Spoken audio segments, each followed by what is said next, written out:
Taxes. We're going to grow the economy. It's going to grow at a record rate. But that's not going to help an entitlement. It's going to totally help you. And one thing we have to do, repeal and replace the disaster known as Obamacare. It's destroying our country. It's destroying our businesses, our small business and our big businesses. We have to repeal and replace Obamacare. We need to put more money into the Social Security Trust Fund.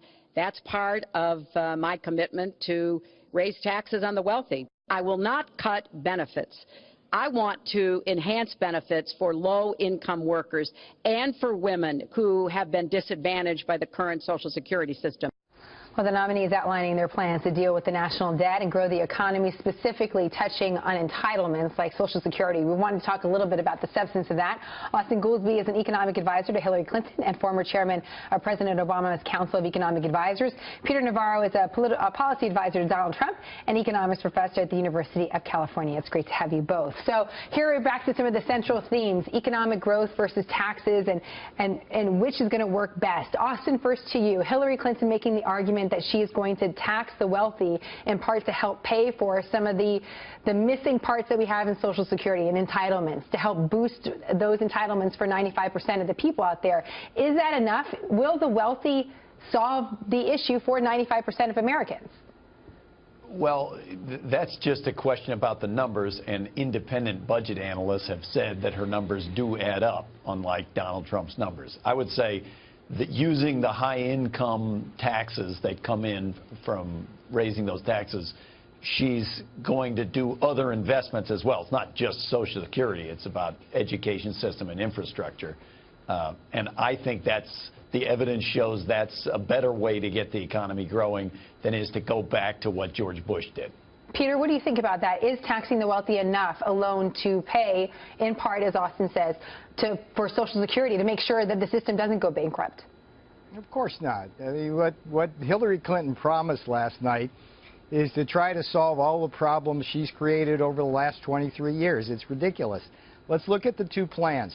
Donald Trump wants to cut taxes, reduce regulation, unleash the energy sector, and most importantly, eliminate the trade deficit. Every one of those things points in the direction of growth that we need.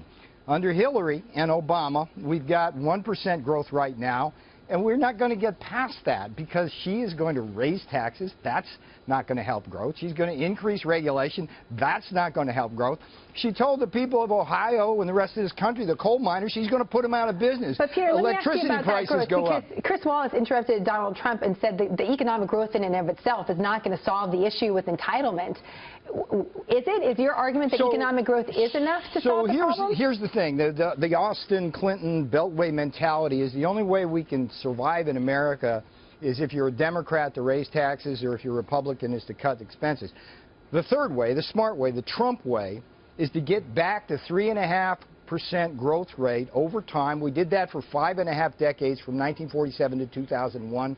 That generates tremendous amounts of income, tremendous amounts of tax revenues, 25 million jobs. Okay. And we can do that again. See, this is what's so defeatism about Austin, Goolsbee, and Clinton. They'll say, well, we can't do it. Let me give Austin a chance to respond to that. Peter's argument in and of itself, Austin, is that you get more people working, you get more people paying into the system. It's not just about taxing the wealthy. Economic growth will help us solve this problem. Do you think it will? No, I agree. That is what Peter said.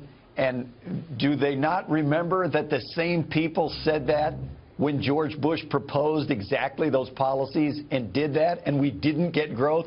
We cut corporate taxes and high-income people's taxes as much as they've ever been cut, and we didn't get growth. And now they're proposing to do 3 times what George Bush did. Put up it the makes white no flag sense. and say, we can't grow, Austin. That's what you're saying to the American people. We can't do any better.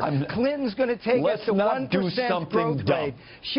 Let's not do something dumb. You're doing something dumb when you say we can't grow.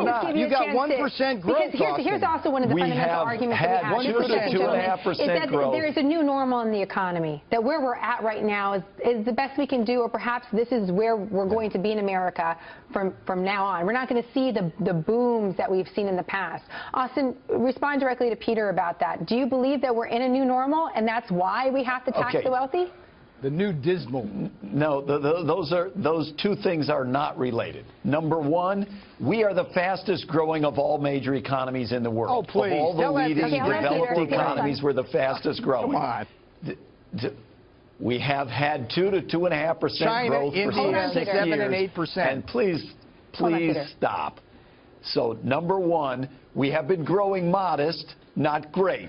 Thank A you. large part of that is because our population growth has not been as high as it was in the 1980s. Defeatism. But that doesn't mean that we should go back to a strategy that was tried in the 2000s Okay, so Peter, let me ask and you got that. us lower Bush did growth try than what we have Austin now. is describing, and we're still in this situation that we're in. So is there any evidence that it would work? We didn't try that. All Bush did was cut taxes. What Donald Trump does is eliminate the trade deficit, reduce regulation, unleash the energy sector. This is Ronald Reagan reboot in the 21st century, and we're giving the American people the chance to get 3.5% growth, 25 million jobs, the first time their incomes go up in 15 years, and all they can give us is the same and worse. That's I know deep down, you two have a great affection for each other, and I feel like that really comes through. It helps our segment. I love Austin. It's a great debate. We look forward to having you back. We have a lot more to talk about.